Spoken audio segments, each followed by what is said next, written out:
I'll give now the floor to Trinidad and Tobago, to Chief of ODPM, Mr. Stephen Ramroop. His statement will be followed by Australia and then Austria. Chief, you have the floor, please. Thank you, Chair.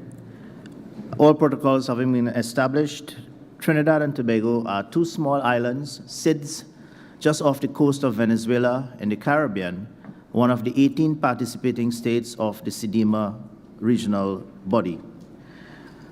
The ODPM is the national platform of Trinidad and Tobago. And if you look at the recent GAR report, you'll see where we are, one of the highest risk SIDS in terms of earthquake. Our key achievements were to extend our national platform. Since we are the national platform, ODPM, we have extended that platform to include an interministerial committee. And we have also extended that platform to include a private sector civil society national disaster risk reduction committee, which comprises of members such as the Chambers of Commerce, the Association of Insurance, the Association of Professional Engineers, etc.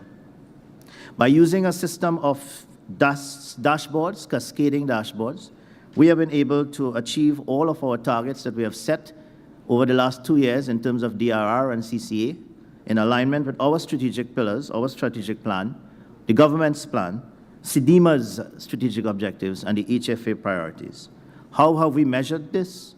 Well, we have done a national survey of the country, and we have also done a national exercise, annual exercise day in March to assess the performance, and even the diplomatic missions were doing drills in our country. This has given us a very good incentive to move forward in terms of mainstreaming DRR in our sectors. One of the key achievements has been a country risk mapping with the IDB and the UNDP, in which we have and will develop an integrated national flood risk management plan before the 2015 deadline set by the European Union, 2007-60. Although we're not involved in that, we will have our plan by next year, December, because we are doing our risk mapping as it is, and we are a small country. What are some of the obstacles that we have met?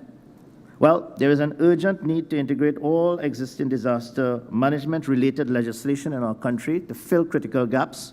We are not an authority, and hopefully within the next 6 months we will be an authority, because we have presented the draft legislation to become an authority.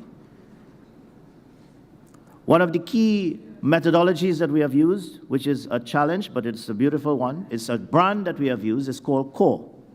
CORE is C-O-R-E. It is communities organized and ready for emergencies. This is the methodology that we are using as a national agency to brand DRR and CCA in the country. We are using a theme based on this year's Calypso. Trinidad and Tobago is known for Calypso and Steel Band. And we have a Calypso this year called Ready.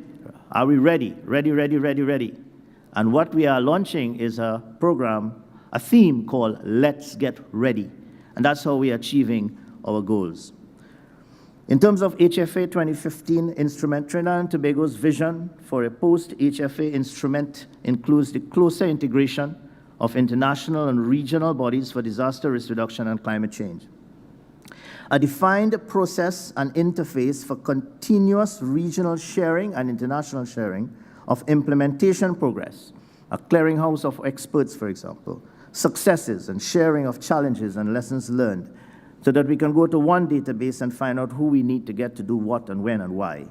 Across all member states, will enhance the implementation experience in SIDS and international experience in countries like ours at the organizational level by providing more frequent opportunities for collaboration and information sharing, and drive the closer harmonization of DRR and climate change interventions across our region and other regions to promote interoperability and strategic alignment with all of our goals in all areas. Thank you.